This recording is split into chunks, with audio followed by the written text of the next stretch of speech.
السلام عليكم البنات. اليوم بغيت نشارك معكم الفكره كيفاش غادي ديري المشروع، اشنو غادي يخصك واشنو هما الاجراءات اللي كتقومي بها انت كمشروع كبير.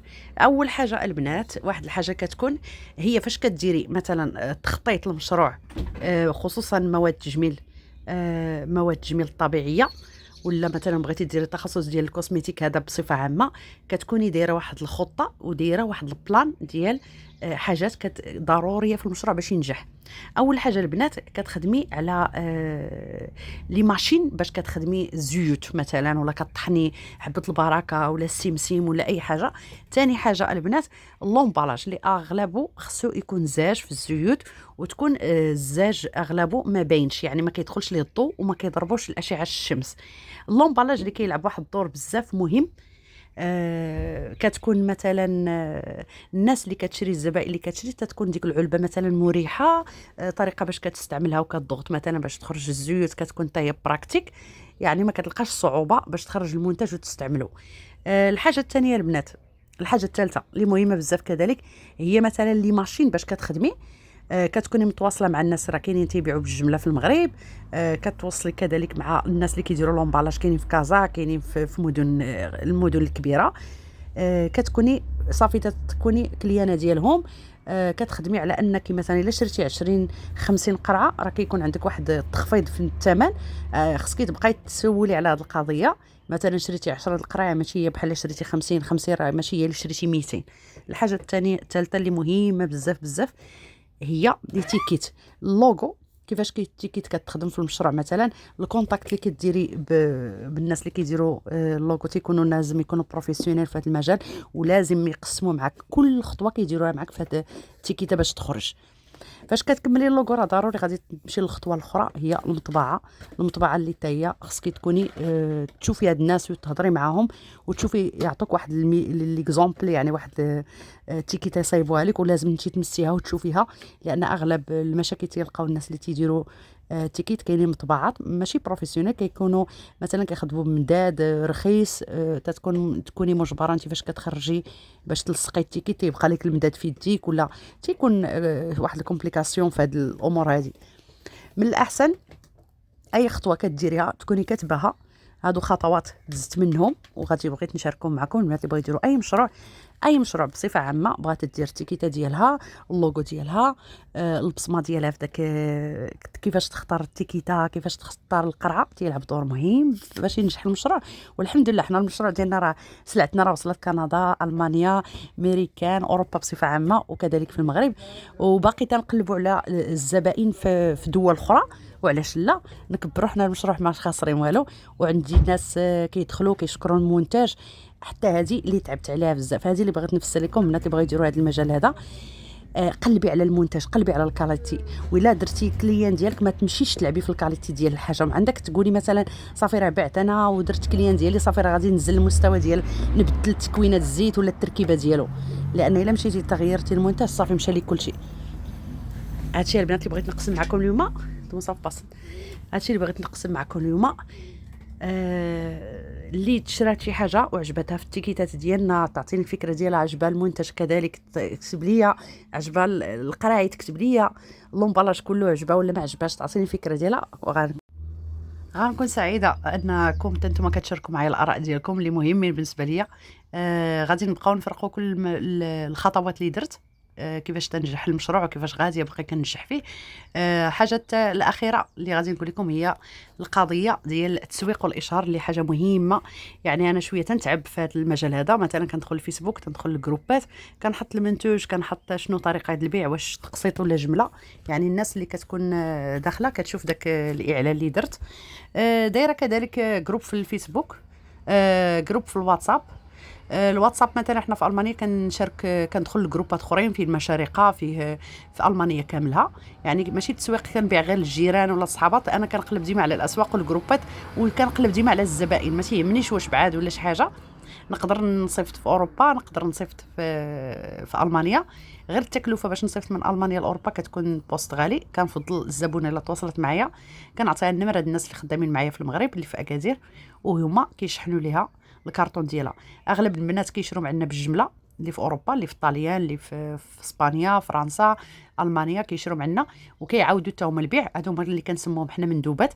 هاد المندوبات اللي التاجرات حتى هما تيدخلوا معنا الجروب وكنشاركوا الافكار بيناتنا، اشنو خصنا نديرو، كيفاش نبيعوا المنتوج ديالنا. كنشاركوا افكارنا كامله وكنعطوهم فاش كيشريو. تكون جايه السلعه لعندهم يعني في الشحن، كنكون مضطره باش نعطيهم تيتسموا اسرار العمل هما التكوينات الزيوت انا مجبره نعطيها.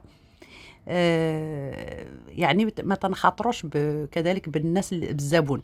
مثلا كاينين الناس اللي عندها الحساسيه في الحرمال، فهذا تتكوني انت مجبره تقول لها شنو هي التكوينه ديال زيت 14 عشبه، زيت 20 عشبه، الطريقه المخمره كيفاش طريقه التخمير كنديروا لها، كنرقدوا الزيوت مثلا، كتشرحي هذا الشيء. طريقه الاستعمال اللي تتكون مهمه بزاف باش انا نجلس نشرحها. الدور ديالي شويه صعيب غير باش نفسر لك فاش كديري مشروع راه ضروري كتتعبي واحد الشهور الاولى وغادي تتعبي عام سنه تقريبا. كاين الناس اللي كتعب حتى العامين باه اللي يوقف المشروع وتيولي يخدم بوحدو. دابا لحد الساعه مازال خدامين على الاشهار والتسويق، والناس اللي كيشريو معنا تيصيفطوا لنا ثاني حبابهم وصحاباتهم وخواتاتهم كنبيعوا لهم حتى هما. وتحياتي ليهم كاملين وكنشكركم بزاف. لولاكم حتى نتوما راه ما غاديش ننجح وما غاديش نوصل. التشجيعات ديالكم راه حاجه مهمه بالنسبه ليا. كنتمنى لكم كل خير وكنتمنى لكل وحده بغات دير مشروع ولا شي حاجه كنتمنى لها التوفيق يا ربي. علاش لا الوحده تنوضي من بلاصتك، نوضي تشجعي ديري حاجه انت تستافدي منها. شوفي اللمسه ديالك انت في شي منتوج مثلا كديري ولا شي حاجه كتخيطيها ولا اي حاجه كديريها، مثلا حلويات تديري ثاني كريطنات زوينين كديري الديزاين فيهم حتى هما. علاش لا تديري اللمسه ديالك انت كتحسي ان البصمه ديال الانثى كتكون في داك المجال فاش خدامه. علاش لا. المهم كتبوا لي التعليق ديالكم اللي غنكون فرحانه بهم بزاف. وكنشكركم بزاف من القلب ديالي وكنتمنى لكم حتى نتوما التوفيق والنجاح في الحياه ديالكم. تحياتي لكم كاملين الحبايب.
Shining star.